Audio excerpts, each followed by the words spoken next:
Akala ko ba ang rally na yan ay para ipakita sa gobyerno na galit tayo sa korupsyon? Para ipakita sa gobyerno na nakatingin tayo sa mga ginagawa nila para panagutin ang mga kailangan managot dahil nagnakaw ng pera ng bayan. Tapos biglang nagkagulo. Tapos biglang inaatake na ngayon ang pulis. Tapos biglang lulusubin ang Malacanang para pababain si Marcos. Sino yung papalit, ne? Yung nasa Japan? Ang gusto niyong ipalit na presidente ng Pilipinas ay nasa Japan, wala sa Pilipinas ngayon. Nasa Japan para sa sarili niya.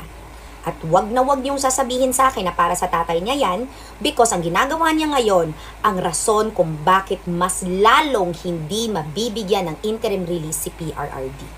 Dahil gamit na gamit ang mga ginagawa niya, sinasabi niya ng prosecution para talaga labanan ang interim release. Na-realize niyo yan? Na-realize niyo ba yan? Na gusto niyong pababain ang presidenteng andirito ang rason na mabubuksan ang investigasyon ng korupsyong ito, tapos yung gusto niyong ipalit wala dito? Yung gusto niyong ipalit nasa ibang bansa para ipaglaban ang pansariling interes. Kasi hindi pwedeng interes ni PRRD yan. Hindi. Because mismo si PRRD, alam niya at gusto niyang panindigan ang mga nangyari sa administrasyon niya dahil yan ang palagi niyang mensahe. Yan ang lagi niyang reminder sa mga pulis noon. Hindi ho ba? Na sige, gawin niyo ang mga trabaho ninyo, ako ang bahala sa inyo. Hindi ho ba? Tapos ngayon, ang ginagawa nyo, binabato nyo, tinatadyakan nyo, hinahagisan nyo ng bato ang mga pulis. Ang usapan, ipaglaban ang kapwa Pilipino. Ang usapan, ipaglaban ang sarili natin dahil galit tayo sa korupsyon. Ang usapan, hindi magiging magulo.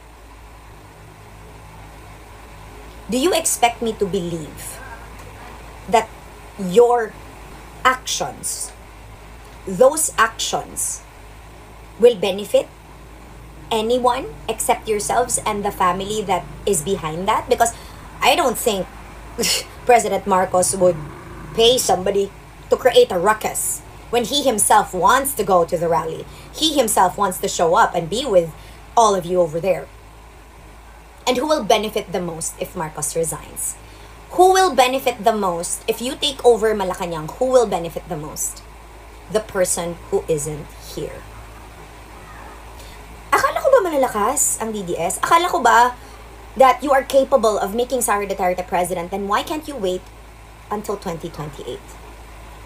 Talagang babahiran nyo ang legasiya ni PRRD sa pagkapanalo niya ng maayos na pinili siya, and you're going to install his daughter by that means?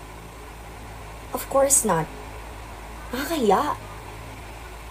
Kasi 'di ba, for you to actually call yourself a winner is when you actually won something. When you actually got to that point. Because people chose you, not by force. Di nga ginawa ng tatay mo na mas may right yun? Ikaw pa? And what's worse, hindi mo pa pinanindigan. Nasa Japan ka while your bosses are doing that. Huy! And you expect me to respect that? I don't. I don't respect anything that harms people. I don't respect anything. Now that is harm. I don't stand with that. Are you serious? Are you serious right now? Well, people in Davao City are celebrating with 100 bacas, which is a good thing. We should be the same in Luzon, to be honest. But there you are, trying to march forward to Malacanang, harming police personnel in your wake. To do exactly what? To drive Marcos out of Malacanang? Are you kidding me right now? And then what? Replace him with someone who isn't here but will take all the credit?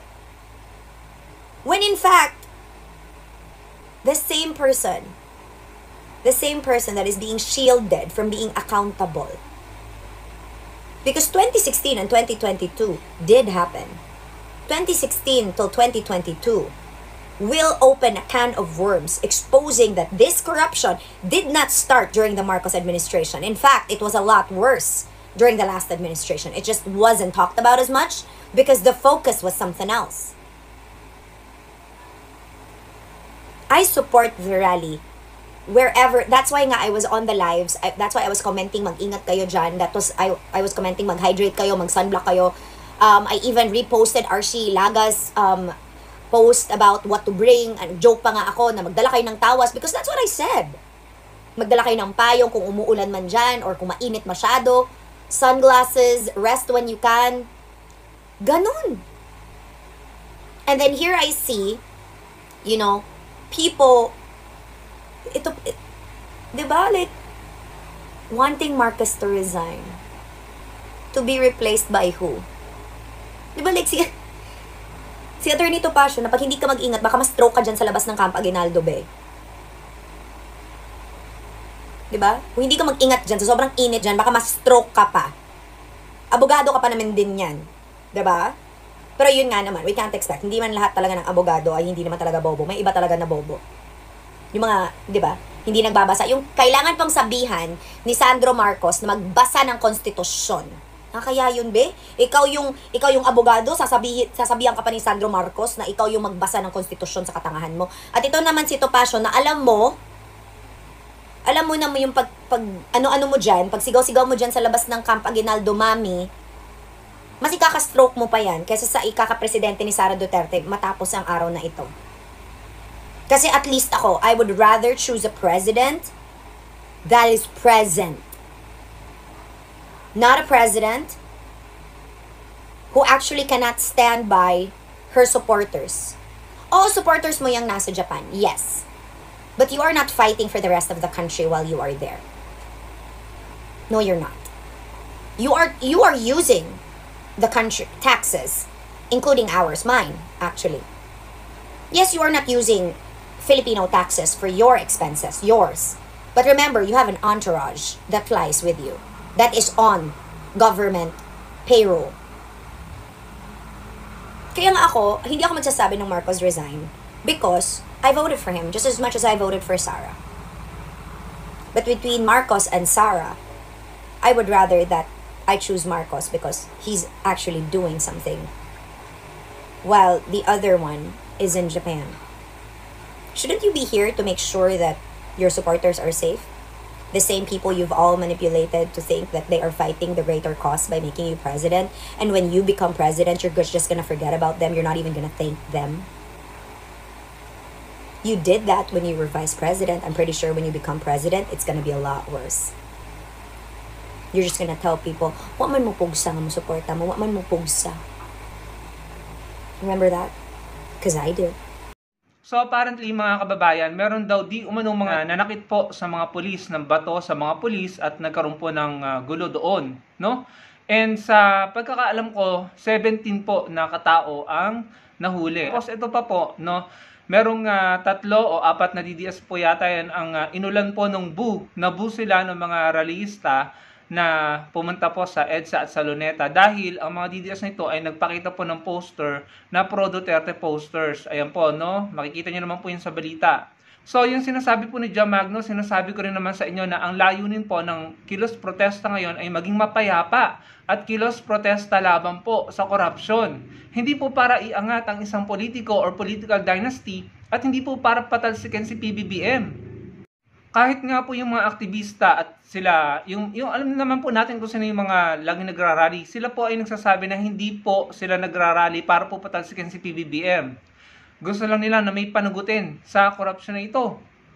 Kaya hindi po natin maunawaan ng mga DDS na ito. Bakit ang sigaw nyo ay Marcos resign and bring him home? Alam nyo, hindi ko po talaga maunawaan itong mga DDS na ito. Ang araw na ito ay inilaan para ipaglaban ang taong bayan na apektado at nagsasuffer dahil sa korupsyon, sa flood control at sa iba't iba pang uri ng korupsyon. Hindi ito para iangat ang mga politiko nyo o yung political dynasty nyo. Tama si Jam Magno. Yung pinaglalaban nyo, si Sara Duterte na gusto nyong ipalit kay PBBM. nasa ibang bansa. Wala dito sa Pilipinas. Patatalsikin niyo si PBBM para ipalit si Sara Duterte na hindi naman kayang maging accountable pagdating sa confidential fund niya. Hindi niya kayang ipaliwanag, umiiwas sa trial. Ito sa mga magulang na pupunta sa mga rally, huwag niyo nang isama yung mga anak niyo, yung mga bata. Kung walang mag-aalaga, huwag na lang kayong pumunta. Dahil kapag nagkagulo dyan, nagkatakbuhan dahil may gumagawa ng gulo, dahil gustong magkaroon ng eksena para masabing magulo ang bansa, para ma-disrupt ang economic activities, baka mapahamak pa yung mga anak nyo. Ang liliit pa naman nung nakita ko. Huwag nyo nang isama yung mga bata. So, kayo mga DDS, kung ang layo ninyo ay i-disrupt ang economic activities para magmukhang magulo ang bansa, kahit ang Pangulo naman ang pumapayag, sige, okay lang mag-rally kayo. Kung hindi nga siya Pangulo, sasama siya sa rally Pero kung yan layo ninyo, ay pagmukhaing negative ang pangyayaring kilos protesta na ito para magmukhang magulo sa bansa natin, kaya kayo gumagawa ng eksena, hindi kayo magtatagumpay. May mga taong nakabantay, magko-call out at pipigil sa inyo. Kitang-kita naman yung purpose nyo Yung purpose nyo, i-install si Sara, paalisin si PBBM. Yun very evident. Sinisigaw nyo nga May mga dala nga kayong placards na Marcos resign ang nakalagay Huwag pang sarili nyo ang iniisip nyo. Huwag nyo mga political interest nyo at interest ng mga politikong sinusuportahan nyo mga DDS ang ilaban nyo. Ang ilaban nyo mga Pilipino, ang Pilipinas. Labanan nyo ang korupsyon.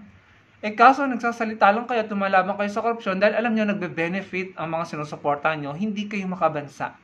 Makasarili kayo. So yun lang, tama yung sinabi ni John Magno.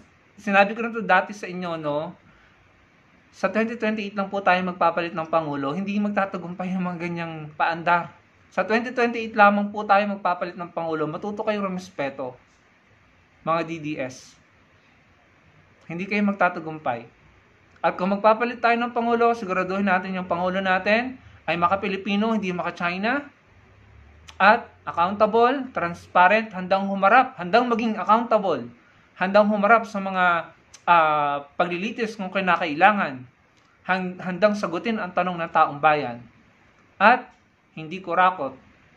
Higit sa lahat, kayang maglingkod ng sincere, totoo, at hindi para lamang pagtakpan, or gantihan, or protektahan ang interes ng mga kaalyado at mga kaibigan.